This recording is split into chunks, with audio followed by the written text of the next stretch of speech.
Assalamualaikum warahmatullahi wabarakatuh. Waalaikumsalam warahmatullahi wabarakatuh.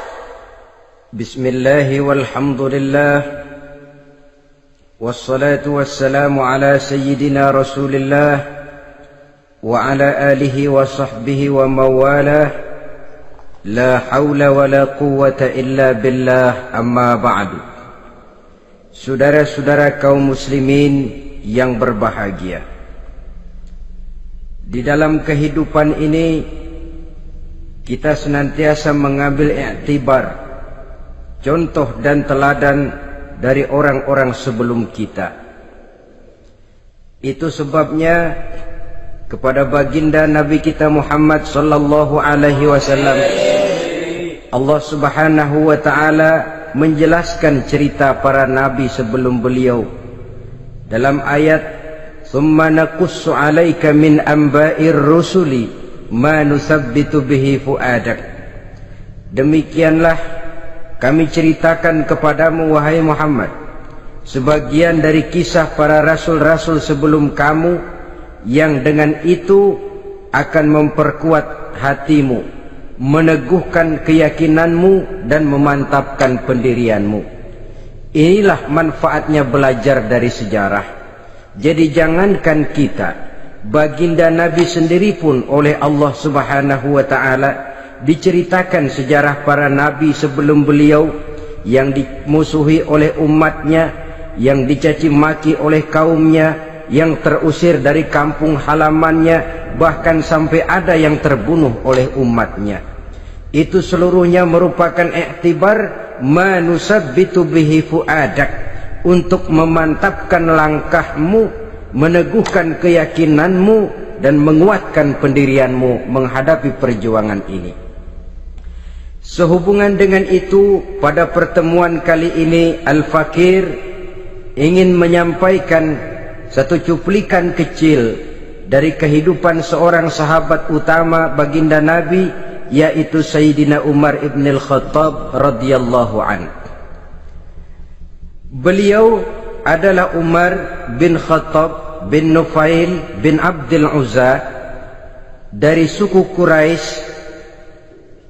golongan Bani Adi. Perawakannya tinggi, kekar dan gagah, melambangkan sifatnya yang pemberani, tegas, dan tidak pernah kenal takut kepada siapapun. Sebelum mendapat hidayah, Umar bin Khattab termasuk orang yang berdiri di barisan orang-orang yang memusuhi umat Islam. Ia terperangkap dalam tradisi jahiliyah, di mana gemar berperang dan bermabuk-mabukan juga merupakan hal-hal yang pernah dilaksanakan dalam kehidupannya sebelum beliau masuk ke dalam agama Islam. Oleh karena itu, dalam kehidupan beragama, hidayah merupakan sesuatu yang penting. Bagaimanapun banyaknya dosa dan kesalahan yang telah dilakukan oleh seseorang, tidak seharusnya menyebabkan ia putus asa dari rahmah Allah. Sebaliknya, bagaimanapun banyak kebajikan dan kebaikan yang sudah dikerjakannya, tidak perlu membuat dia besar hati, puas, bangga, apalagi menjadi lalai karenanya. Sebab kita belum tahu akan bagaimana ujung perjalanan dari kehidupan kita ini. Saudara-saudara, kisahnya pun masuk Islam merupakan peristiwa yang menarik. Pada satu hari, dengan pedang terhunus, Umar bin Khattab menuju Darul Arqam, tempat di mana baginda Nabi biasa berkumpul dengan para sahabat. Melihat mukanya yang beringas, matanya yang nanar, orang sudah menyangka dan mengerti ini tentu akan terjadi pembunuhan. Dalam perjalanan menuju Darul Arqam, Umar bertemu dengan Nuaim bin Abdullah. Nuaim bertanya, "Ya Umar, mau kemana ente?" "Mau membunuh itu, si murtad itu," kata. "Si murtad yang mana?" Yang mana lagi? Itu yang memecah belah kita, yang menghina berhala-berhala kita, yang menjelek-jelekkan nenek moyang dan keturunan kita. Siapa lagi kalau bukan Muhammad? Kata Nuaim Umar, enggak salah. Tidak salah lagi. Salah Umar. Salah kenapa? Apa kamu enggak malu? Kamu mau pergi membunuh Muhammad, sementara adikmu sendiri Fatimah, dia sudah termasuk salah seorang pengikut Muhammad. Mendengar ini, muka yang memang tadinya sudah marah dan merah, tambah jadi kelabu. Bukan main mangkelnya Umar bin Khattab. Orang lain dia musuhi, orang lain dia kejar-kejar. Ini malah adiknya sendiri menjadi pengikut dari baginda Nabi. Tidak jadi menuju Darul Arqam, dia berangkat ke rumah adiknya Fatimah. Adapun di rumah Fatimah sedang berkumpul Fatimah, suaminya Sa'id bin Zaid, dan seorang sahabat Habbab ibnul Arad. Mereka sedang membaca Quran. Waktu itu Quran belum lagi dijilid macam sekarang, jadi masih merupakan suhuf atau lembaran-lembaran tercecer saja. Ketuk pintu, ya tentu tidak assalamualaikum karena dia belum Islam. Tok tok tok. Siapa di luar? Umar. Mendengar suaranya saja, ini sahabat yang namanya Habbab ibnul Arad sudah lari ke belakang pintu. Sambil komat kamit baca doa mohon diselamatkan oleh Allah. Adapun Fatimah yang sedang memegang suhuf, lembaran tulisan Quran itu, menyembunyikan suhuf itu di belakang bajunya. Umar masuk. Fatimah, saya bang, apa benar berita yang saya dengar? Berita apa itu bang? Bahwa kau sudah masuk Islam. Bang, andai kata Muhammad memang benar, bagaimana? Sudahlah, jangan belit-belit. Jawab saja, kau masuk Islam benar atau tidak? Ya. Saudara hadirin, begitu dikatakan iya, tangannya langsung melayang, menampar muka adiknya ini, sehingga mengalir darah dari hidungnya. Suaminya Sa'id bin Zaid yang mencoba melindungi istrinya, dipegang lehernya, dibanting, diduduki dadanya. Oh, ini jawara ini.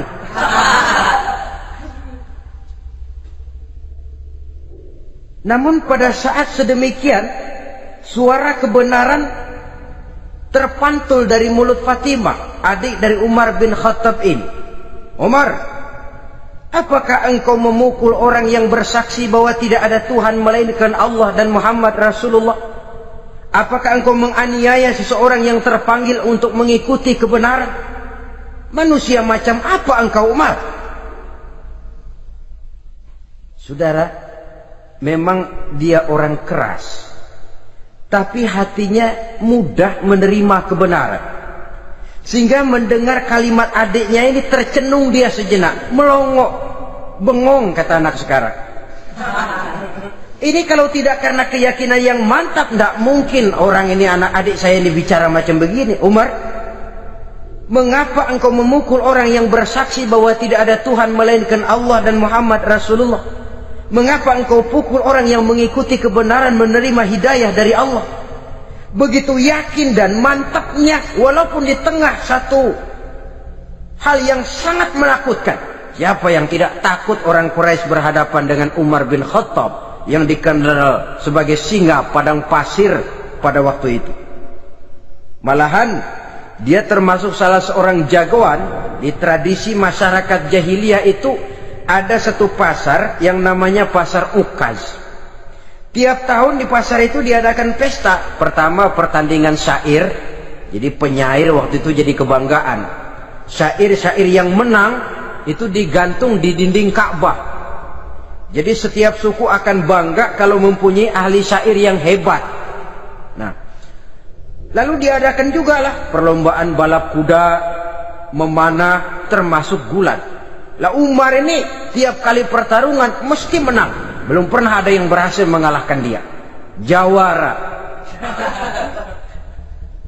Saudara-saudara, mendengar adiknya begitu mantap hatinya, apalagi ketika adiknya berkata begitu, suhuf, lembaran yang disembunyikan di belakang bajunya tersembul.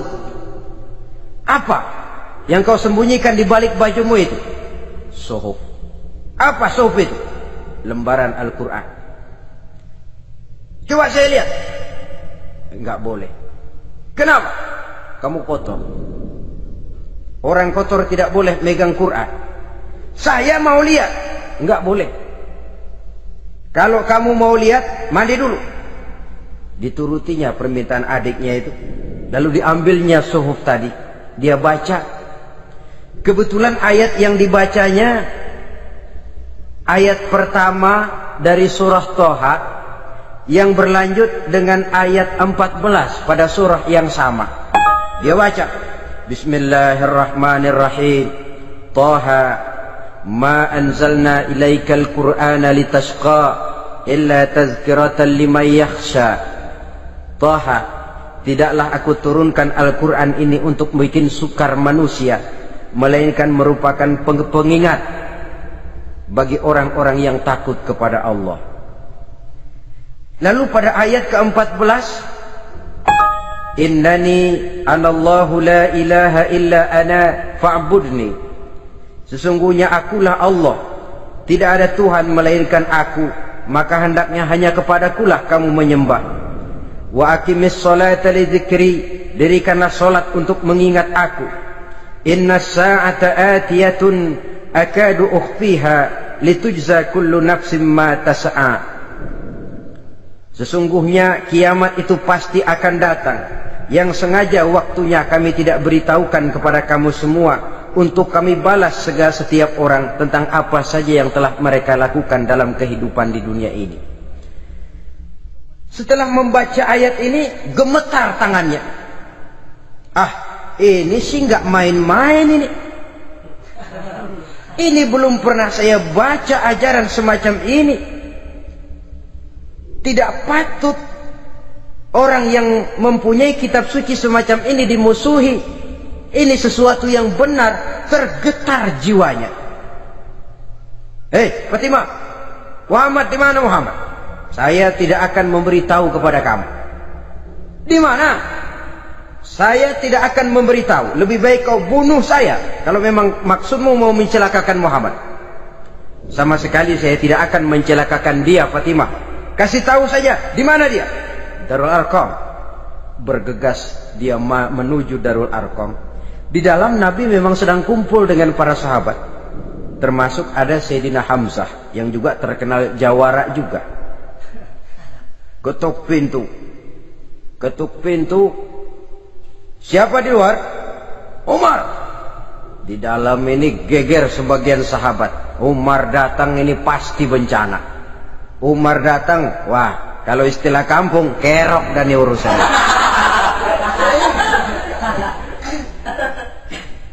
Tapi baginda Nabi menenangkan mereka. Tenang, mudah-mudahan ada hikmahnya. Sayyidina Hamzah tampil, bukakan dia pintu. Kalau niatnya baik, kita terima. Kalau niatnya tidak baik, saya paling depan. Dibukakan pintu. Begitu dibukakan pintu, Umar masuk merangkul baginda Nabi.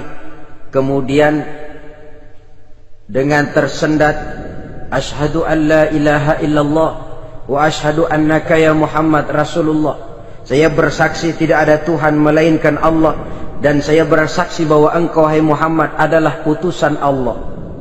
Sahabat takbir semua, Allahu Akbar, Allahu Akbar. Kegembiraan meliputi suasana ketika itu. Kenapa? Karena sebelumnya dikala Umar belum masuk Islam, dia merupakan ganjalan yang paling dikhawatirkan oleh umat Islam. Setelah dia masuk Islam, jelas merupakan satu keuntungan yang sangat besar. Dan dia tertarik kepada Islam bukan karena bujuk rayu orang, tidak karena diberikan harta, tidak karena diiming-iming oleh kedudukan tinggi, Tapi karena kebenaran, hidayah menembus hatinya melalui wasilah ayat dalam surah Thaha yang dibacanya melalui suhuf yang dipegang oleh adiknya tadi. Sejak saat itu berubah 180 derajat Umar bin Khattab radhiyallahu anhu. Tetapi tetap dengan sifatnya keras, tegas, dan tidak pernah kenal takut kepada siapapun. Cuma kalau sebelum Islam dia kerasnya kepada Islam, setelah dia masuk Islam muter arah kepada siapapun yang memusuhi Islam, dia bersikap keras, tegas, dan tidak pernah kenal takut. Bahkan setelah beliau masuk Islam, satu hari ketika di Darul Arqam kumpul-kumpul, waktu itu Nabi belum berdakwah secara terbuka karena pengikut masih sedikit. Sayyidina Umar usul, "Ya Rasul, ada apa Umar? Alasna 'alal haq fi mamatina wa mahyana?" Ya Rasul, bukankah kita ini berdiri di atas sesuatu yang benar? Bukankah mati kita, hidup kita untuk melaksanakan sesuatu yang benar? Bala ya Umar, betul Umar. Wallazi nafsi biyadih, innakum la'alal haq in muttum wa in hiyitum. Demi Allah Umar, kata Nabi, sesungguhnya kamu dan kita semua berdiri di atas kebenaran, hidup ataupun mati. Setelah mendapat jawaban begini, Umar masuk kepada tujuan pembicaraannya. Izan ya Rasul, fafimal ikhtifar. Kalau memang begitu ya Rasul, kalau memang kita yakin kita berdiri di atas kebenaran, kita hidup karena kebenaran, kita mati pun memperjuangkan kebenaran, fafimal ikhtifar. Kenapa mesti ngumpet-ngumpet? Kenapa harus sembunyi-sembunyi? Wallazi ba'asaka bil haq, demi Allah ya Rasul, la takhrujanna wa la nakhrujanna ma'ak. Tuhan harus keluar menyampaikan Islam ini secara terbuka, dan kami akan mendampingi Tuhan dengan segenap jiwa dan raga. Sekali masuk Islam gak tanggung-tanggung. Yang kayak begini ini yang kita perlukan sekarang ini. Begitu masuk Islam gak tanggung seluruhnya, jiwa dan raganya masuk Islam. Beliau yang pertama kali mengajukan ide, kenapa harus dakwah sembunyi ya Rasul?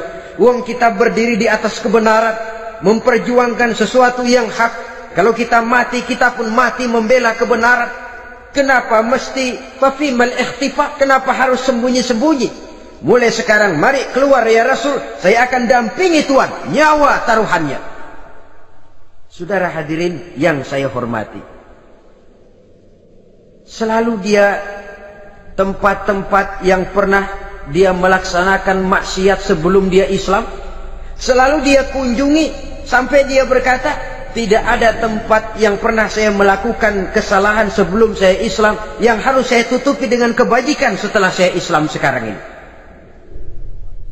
Bahkan ada satu riwayat menjelaskan beliau itu yang tinggi badannya, kekar perawakannya, gemetar orang ngadepin dia. Tapi beliau sendiri sangat mudah gemetar kalau sudah mendengar ayat-ayat Allah. Sehingga ada satu riwayat menjelaskan Sayyidina Umar itu setelah masuk Islam, kalau sholat kadang-kadang bila menoleh ke kanan beliau senyum, bila menoleh ke kiri beliau menangis berurai air mata. Ada orang bertanya, ya Umar, kenapa menengok ke kanan kau senyum, ke kiri kau menangis? Itulah kalau saya ingat jahilnya saya sebelum Islam. Adapun bila saya menoleh ke arah sebelah kanan saya tersenyum, teringat betapa dulu saya membuat berhala dari korma. Saya tumpuk-tumpuk, saya susun begitu.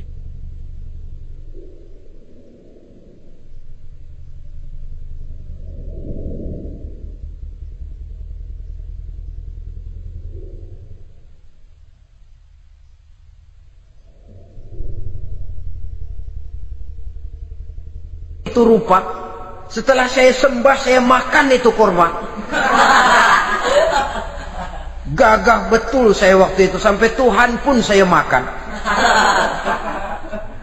Adapun kalau saya menoleh ke kiri, teringat putri kesayangan saya yang terbawa oleh tradisi jahiliyah, takut menanggung aib, merasa malu mempunyai anak perempuan, sampai dia terkubur hidup-hidup. Berurai air mata saya mengingat semua itu. Padahal Nabi sudah memberikan jaminan. Sebab saudara, jangan lupa, orang kafir masuk Islam, dalam Islam itu dihitung dari bayi lagi. Dari nol, itulah untungnya. Jadi misalnya sudah 60 tahun, dari kecil sampai 60 tahun kafir. Umur 61 masuk Islam. Nah, sejak umur 61 itulah yang dihisab oleh Allah. 60 tahun ke bawah gratis bersih pemutihan. Istimewa betul. Tapi jangan lalu diniatin, gua kafir aja. Nanti sudah tua-tua mau giliran mati baru Islam. Nah, itu diniatin lain. Ini yang karena faktor hidayah, saudara-saudara. Nah, cintanya kepada baginda Nabi luar biasa. Dalam setiap pertempuran beliau selalu di front terdepan. Bahkan demikian cintanya sampai ketika hari di mana baginda Nabi wafat, saudara-saudara. Disampaikan berita wafat Nabi kepada Umar ini. Ya Umar, baginda Nabi sudah wafat. Kamu ngomong apa? Baginda Nabi sudah wafat. Bukan sedih, nyabut pedang, keluar matanya melotot. Siapa yang bilang Muhammad mati, saya tabas batang lehernya. Begitu cintanya beliau kepada baginda Nabi, sampai-sampai nggak menerima kalau Nabi wafat. Taruhlah nggak bisa mati bersamaan, bolehlah mati beriring-iring saja barangkali maksudnya. Saudara-saudara, cabut pedang, kelayaban kemana-mana. Ayo, siapa ngomong Muhammad mati, saya tabas batang lehernya. Sampai bertemu dengan Sayyidina Umar, Sayyidina Abu Bakar. Di tempat orang banyak, Sayyidina Abu Bakar yang bijaksana ini pidato. Ayuhan nas, man kana ya'budu Muhammadan fa inna Muhammadan qad mata wa man kana ya'budu Allah fa inna Allah hayyun la yamut. Wahai manusia, barang siapa yang menyembah Muhammad, maka Muhammad sudah mati. Tetapi barang siapa yang menyembah Allah, Allah akan hidup selamanya dan tidak akan pernah mati. Mendengar pidato ini, Sayyidina Umar sadar bahwa sebenarnya yang tidak bisa mati itu cuma Allah. Bagaimanapun agungnya baginda Nabi, besarnya baginda Nabi, tinggi akhlak budi pekertinya Nabi, cintanya beliau kepada Nabi, Nabi manusia dan manusia harus mati. Kemudian dibacakan surah Ali Imran ayat 144. Wa ma Muhammadun illa rasul qad khalat min qablihi rusul afa immata aw qutilan qalabtum ala aqabikum. Muhammad tidak lain daripada manusia, telah datang kepadanya rasul. Apakah jika ia mati engkau kembali menjadi murtad atau mundur ke belakang?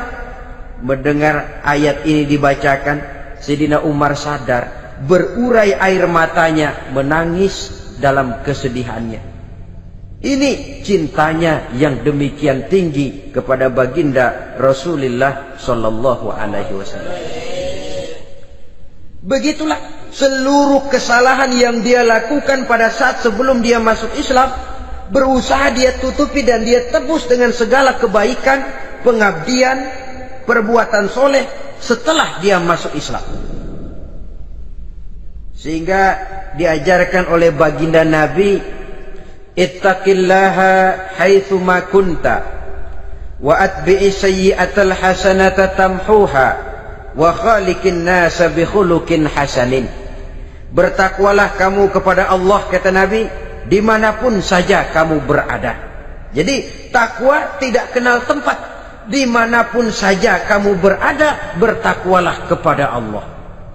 Di rumah takwa, di pasar takwa, di kantor takwa, di tengah orang banyak takwa, pada waktu sendirian takwa. Ittaqillaha haitsu ma kunta.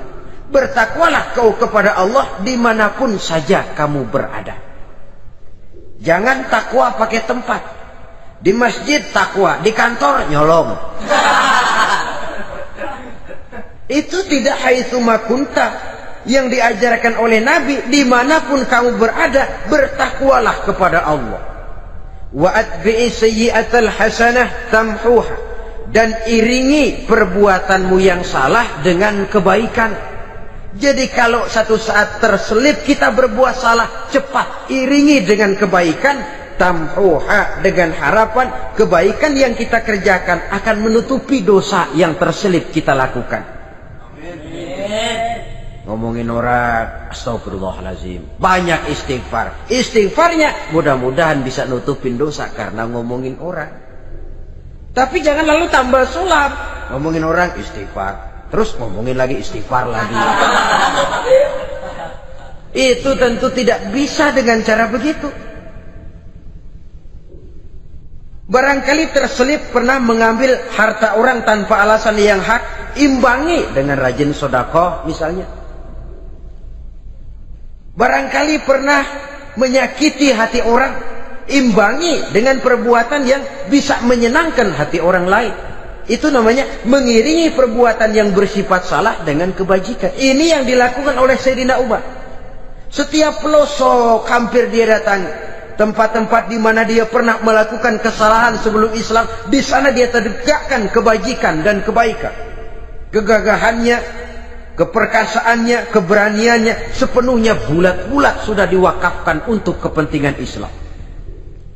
Saudara hadirin yang saya hormati, diperlukan orang-orang yang punya keberanian macam Sayyidina Umar. Berani karena panggilan hidayah, bukan berani babi. Babi berani juga babi, cuman nyeruduk. Artinya berani yang tanpa pertimbangan. Berani yang tanpa pertimbangan pada akhirnya akan menyulitkan kita sendiri. Beliau gagah, beliau berani, beliau punya kekuatan, beliau punya wewenang, dan itu dimanfaatkannya untuk menjadi backing baginda Nabi kita Muhammad sallallahu alaihi wasallam. La takhrujanna wa la nakhrujanna ma'ak ya Rasul. Rasul, keluar, sampaikan dakwah secara terbuka. Saya akan mendampingi Tuhan. Jika ada yang ganggu Tuhan, saya paling depan. Backing yang mendampingi Rasul untuk menyampaikan risalah Islamiyah ini. Saudara hadirin yang saya hormati, wa khaliqin nasa bi khuluqin hasanin, kata Nabi. Dan pergaulilah manusia dengan akhlak yang baik, karena dengan ini kau bisa mengambil hati orang. Dalam hadis lain katakan, innakum la tas'una an-nasa bi amwalikum walakin yas'uhum minkum bastul wajhi wa husnul khuluq. Kamu tidak akan bisa menyenangkan orang banyak dengan hartamu, tapi kamu bisa ambil hati mereka dengan budi pekerti yang luhur dan muka yang manis.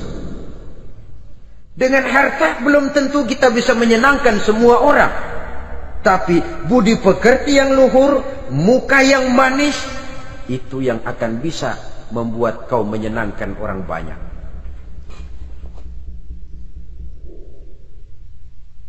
Setelah baginda Rasul wafat, pernah ketika berkumpul, Sayyidina Abu Bakar berkata kepada Sayyidina Umar, "Ya Umar, saya baiat kamu untuk menjadi khalifah." Jawab beliau, "Sayalah yang akan membaiat Tuan. Tapi Anda lebih utama dari saya Umar. Keutamaan saya akan saya berikan kepada Tuan untuk mendukung kekhalifahan Tuan." Di sini kelihatan wataknya yang tidak ambisius. Gagah, berani, perkasa, tapi tahu diri. Enggak nyelonong. Tidak menggunakan kekuasaannya, kegagahannya untuk maksud yang sewenang-wenang. Oleh karena itu setelah Sayyidina Abu Bakar wafat, beliau dilantik menjadi khalifah, keluarlah pidatonya yang terkenal. Ayuhan nas, inni qad wullitu alaikum walastu bi khairikum. Hai manusia, aku telah dipilih menjadi pemimpin kamu, padahal aku bukanlah orang yang terbaik di antara kamu. Kalau tidaklah karena aku melihat keutamaan, keteguhan yang dapat melindungi kalian, berat rasanya aku memikul amanah ini. Sebab apa? Alangkah beratnya menunggu datangnya perhitungan di akhirat nanti terhadap Umar. Ini yang jadi motifnya memegang jabatan khalifah. Sungguh berat bagi Umar menunggu datangnya saat perhitungan, sehingga seolah-olah kalau bisalah jadi Umar bin Khattab saja, jangan jadi khalifah kalau bisa. Tapi moya umat sudah kadang memilih. Sehingga benar kalau dalam satu hadis Nabi pernah mengajarkan jangan memberikan satu jabatan kepada orang yang memintanya. Sebab orang kalau sudah minta jabatan, apalagi pakai jilat-jilat, pakai upeti-upeti, tentu ada tendensinya. Ada batu di balik udang. Kalau udang di balik batu kan mungkin nggak kelihatan, tapi kalau batu di balik udang kelihatan betul itu. Ada maunya, ambisinya. Jangan memberikan satu jabatan kepada orang yang memintanya. Seakan di batinnya Sayyidina Umar menyesali, kenapa Umar nggak jadi Umar saja, kok mau jadi khalifah gitu. Alangkah berat perhitungan buat saya di akhirat nanti. Nah, setelah jadi khalifah, sebagai satu i'tibar, saya akan mencoba mengemukakan beberapa sifatnya yang menonjol untuk pelajaran buat kita semua. Pertama, sikapnya terhadap keluarganya setelah beliau menjadi khalifah. Kedudukan sebagai keluarga Umar bin Khattab bukan merupakan kedudukan istimewa.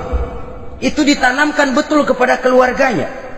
Jangan karena bapakmu khalifah, lalu mentang-mentang anak khalifah kau merasa dapat fasilitas, merasa bisa berbuat semau-maumu. Kau harus punya tanggung jawab dan beban moral, memberikan contoh yang lebih baik kepada rakyat. Ini yang ditekankan kepada keluarganya. Kalau beliau mau mengeluarkan undang-undang, undang-undang itu lebih dahulu dibicarakan di tengah keluarganya, kumpul anak-anaknya. Ini akan ada undang-undang begini. Siapa di antara kalian mau mentaati, persilakan. Yang tidak pun persilakan. Tapi saya ingatkan, kalau ada dari keluarga Umar yang melanggar peraturan yang saya keluarkan ini, saya akan menghukumnya 2 kali lipat karena dia keluarga saya. Menghukumnya 2 kali lipat karena dia keluarga saya. Jadi bukan mentang-mentang anak babe lalu kebal hukum. Tidak. Siapa yang diantara kalian melanggar peraturan ini, akan aku kenakan hukuman 2 kali lipat karena dia keluargaku. Nah, saudara hadirin yang saya hormati, lalu berwibawa, dijaga betul keluarganya. Suatu hari beliau datang ke rumah putranya Abdullah bin Umar. Ketika masuk dilihatnya Abdullah bin Umar sedang makan daging. Makan daging. Merah muka Umar. Mentang-mentang anak khalifah ya. Mentang-mentang anak Amirul Mukminin ya, kamu makan daging. Lihat tuh rakyat kita masih banyak yang kelaparan, makan daging, makan roti keras. Padahal itu halal, sesuatu yang diperoleh dengan usahanya sendiri. Tetapi begitu hati-hatinya Umar untuk menjaga pandangan orang. Keluarga khalifah merupakan beban moral sebab akan dijadikan contoh oleh rakyatnya. Mentang-mentang anak khalifah ya makan daging. Lihat tuh rakyat, roti keras digarotin.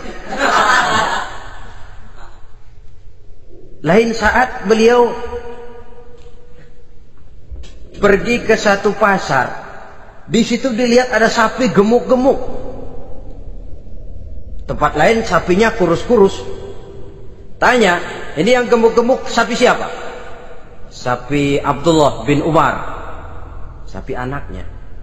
Panggil Abdullah bin Umar, suruh sini. Datang anaknya. Abdullah bin Umar, bagaimana ceritanya sampai ini? Begini, Bapak. Dahulu itu dengan uang saya beli sapi kurus-kurus. Lalu saya rawat. Saya berikan upah orang untuk merawat sapi-sapi itu. Sampai sekarang dia menjadi gemuk. Akan saya jual dan keuntungannya tentu sesuatu yang halal. Subhanallah, kata Umar. Kau ini anak Amirul Mukminin. Jual sapimu. Ambil modalnya, untungnya, masukkan Baitul Mal untuk urus kepentingan orang Islam. Dia nggak mau anaknya terlibat bisnis, dompleng kekuasaan ayahnya. Karena mentang-mentang anak khalifah lalu segala macam bisnis lancar. Orang takut karena apa? Anak babe. Ada lagi. Pada waktu pembagian harta ghanimah, putri beliau yang namanya Hafsah, ini adalah istri baginda Nabi, meminta bagian. Kaum kerabat ayah, ini kerabat khalifah, kitalah dulu kerabat. Kalau kau kerabatku, maka jatahmu nanti dari ayahmu. Harta ini masih lebih banyak dibutuhkan oleh orang-orang Islam. Nanti belakangan kalau ada sisanya. Belakangan kalau ada sisanya. La haula wala quwata illa billah.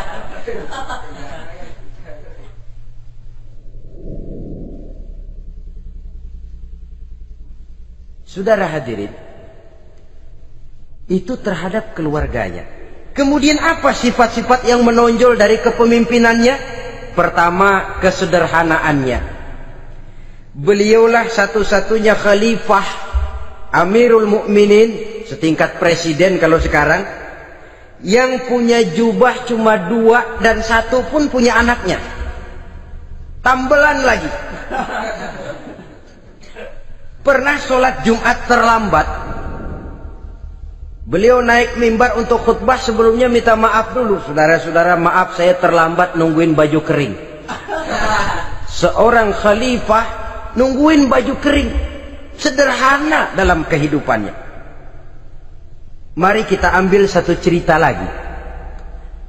Pada waktu beliau jadi khalifah, yang diangkat jadi gubernur di Mesir adalah Amr bin As. Amr bin As hidupnya lebih mirip kaisar. Istananya besar, pakaiannya bagus-bagus. Nah, yang paling mengganggu pikiran Amr bin As, di sebelah istananya ini ada gubuk reot, kepunyaan orang Yahudi lagi. Ah, ini nggak pantas bener, masa di samping istana gubernur ada gubuk reot. Orang Yahudi lagi yang punya. Ini mesti, udah, bikin saja rencana, panggil dinas tata kota, bikin planning. Di sini mau dibangun masjid, proyek negara. Bikin gambarnya, susun anggarannya, tender. Saudara-saudara, si Yahudi yang punya gubuk reot dipanggil. Yahudi, ada apa, Pak? Kamu tahu nggak? Enggak. Iya, memang belum saya kasih tahu.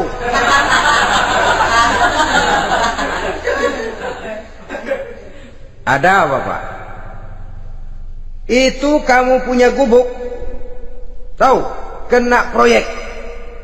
Proyek apa, Pak? Kami mau bangun masjid besar di situ. Dan tidak sesuai ada gubuk reot di samping tempat gubernur. Jadi maksud Bapak, gubukmu, tanah-tanahnya mau saya bebaskan. Saya beli. Enggak mau, Pak. Saya enggak mau jual. Saya bayar 2 kali lipat. Enggak mau. 3 kali lipat. 6 kali lipat juga enggak mau, Pak. Saya dari muda peres keringat banting tulang cuma segitu-gitunya, Pak, tempat saya tinggal. Gubuk reot sama tanahnya sedikit. Makmur saya, Pak, cuma rumah sama sumur.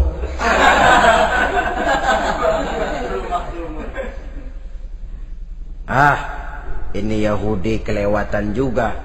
Akhirnya turun perintah, sudah, kalau dia nggak mau dibebaskan, gusur saja, tarik, ambil bulldozer. Digusur. Yahudi ini berurai air matanya. Aduh, begini jadi rakyat kecil, udah jatuh ketiban ember lagi. Tapi pikir-pikir Amr bin As kan bukan yang paling atas. Dia kan cuma pejabat, masih ada atasannya lagi. Lapor lapor. Yahudi ini berangkat ke Madinah. Bayangkan dari Mesir ke Madinah. Jalan. Di sepanjang jalan dia pikir membanding-banding.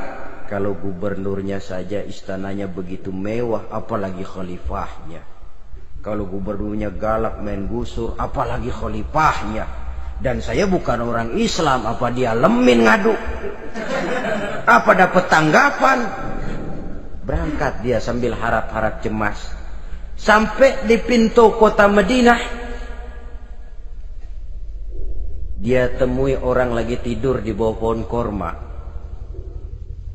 Selamat siang Pak. Ada apa? Pak. Apa? Mau lapor. Lapor apa? Bapak tahu Khalifah Umar bin Khattab? Tahu? Istananya di mana Pak? Istananya di atas lumpur. Di atas lumpur. Di atas lumpur. Pengawalnya banyak Pak. Banyak.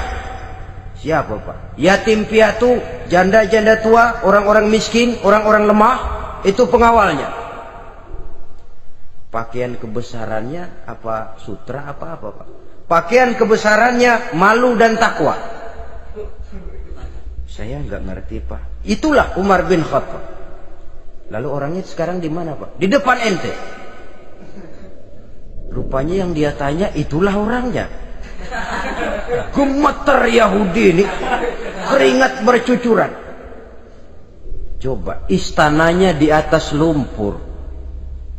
Sebab beliau berprinsip, bagaimana saya bisa menghayati nasib rakyat kalau saya tidak merasakan apa yang mereka rasakan? Bagaimana saya nggak bisa tahu sakitnya lapar kalau saya belum pernah kelaparan?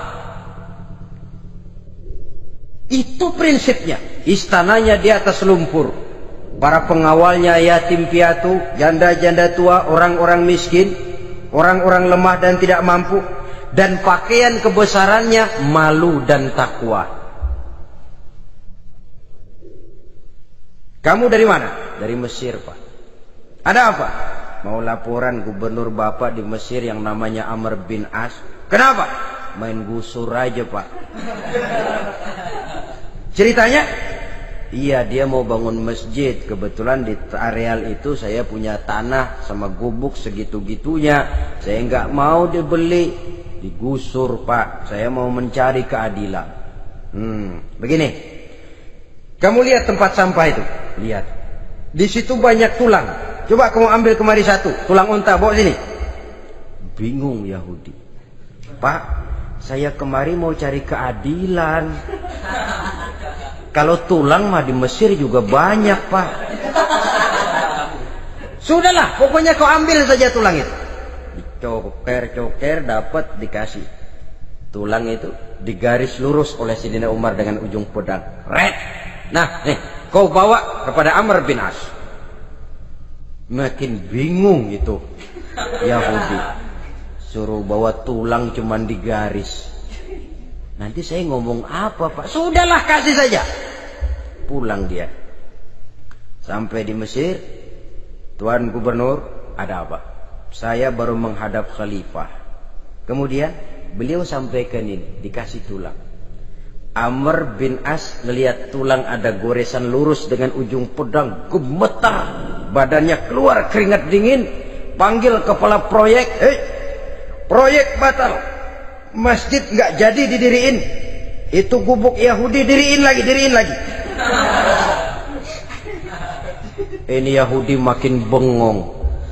Ini gubernur dapat tulang doang segitu takutnya.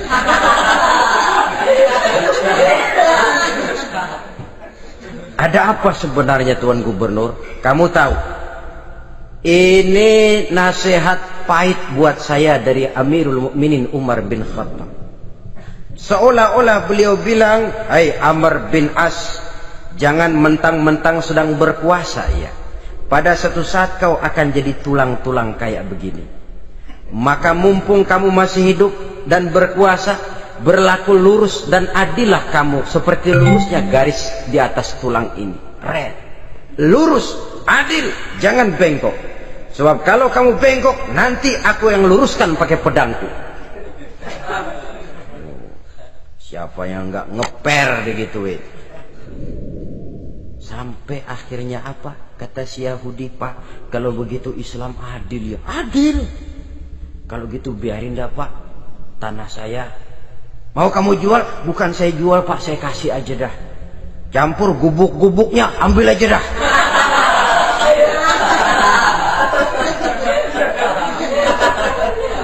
Masuk Islam si Yahudi ini oleh karena keadilan dari Umar bin Khattab. Begitulah kesederhanaan hidupnya. Sampai saudara, yang ironi betul,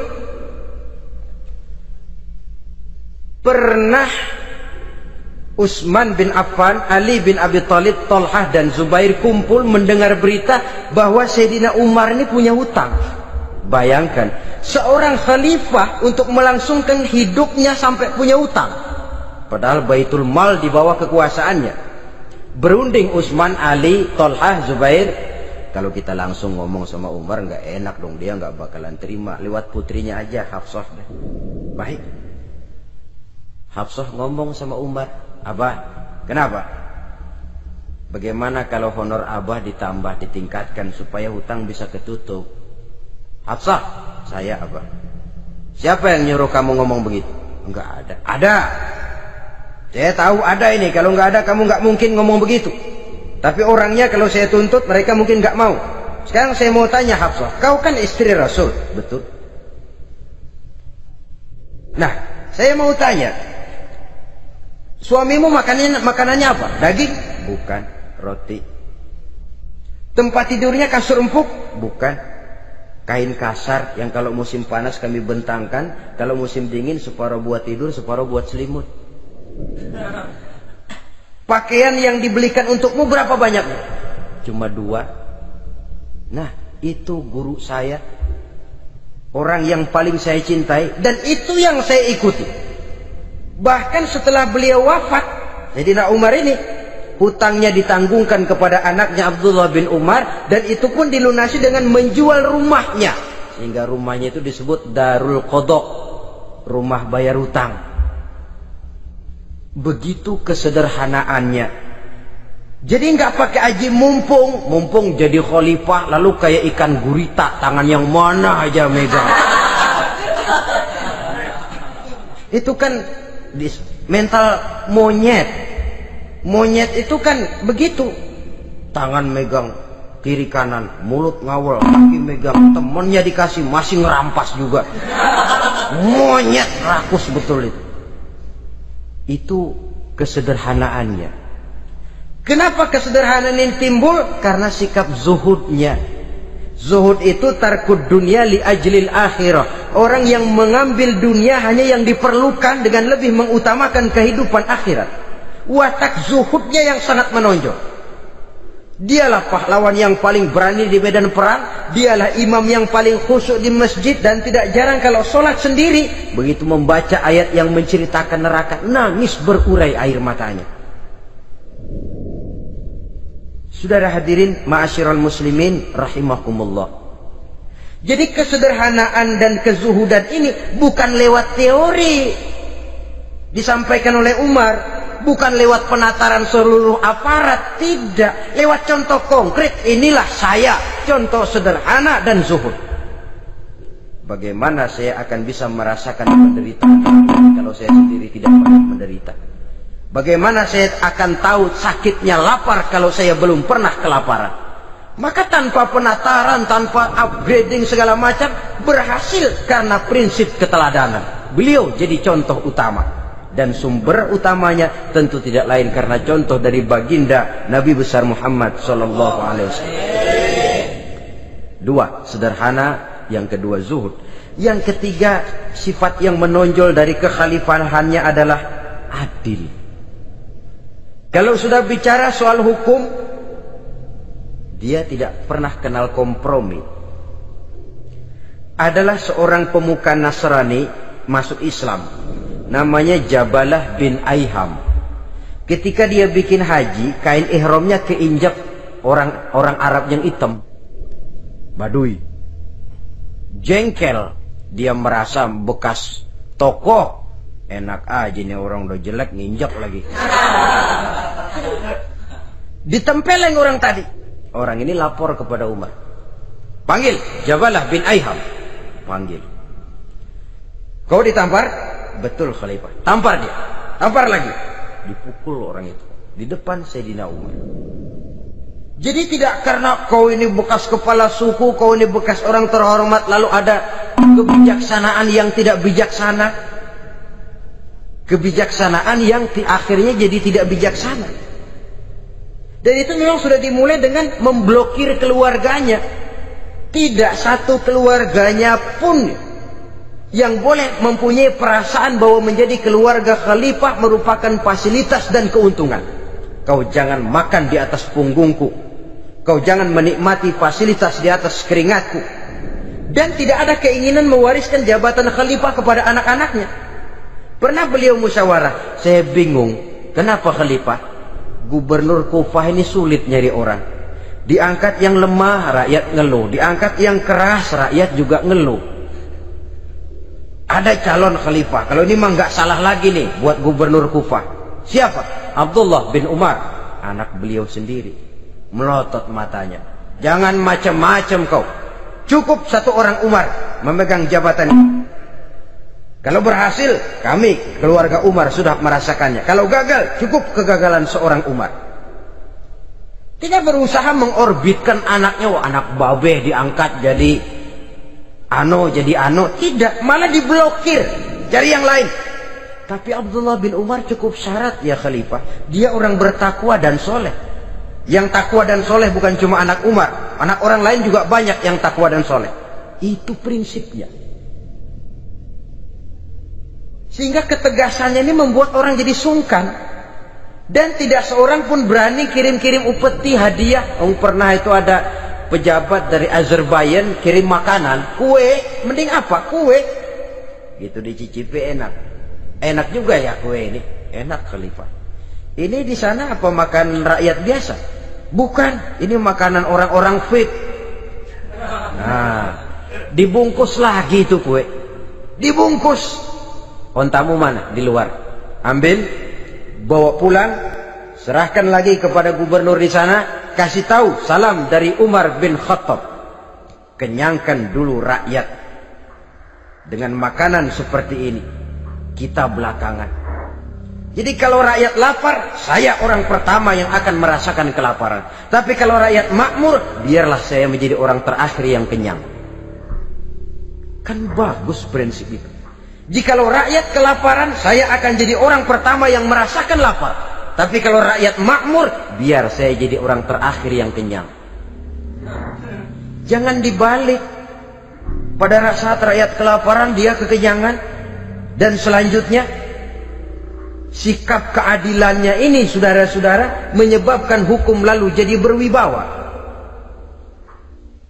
Pernah beliau jalan-jalan di lorong kota Madinah, di tempat yang namanya Harah bersama Aslam. Ada ibu-ibu, anaknya nangis, lapar ma, sabar dikit lagi matang katanya. Memang tuh ibu lagi ngerebus, bunyi air ngegulak, luguk.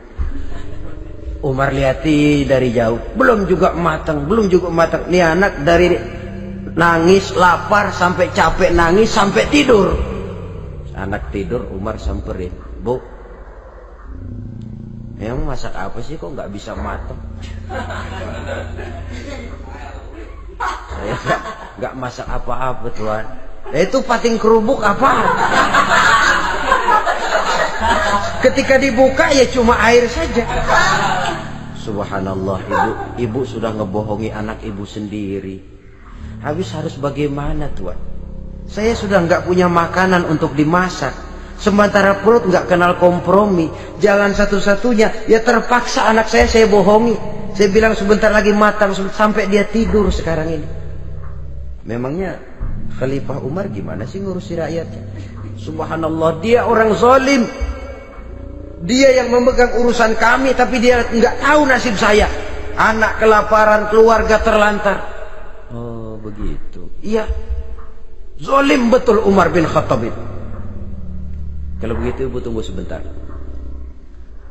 Dia pulang bersama Aslam menuju Baitul Mal. Dia ambil tepung 1 karung, dipikul sendiri.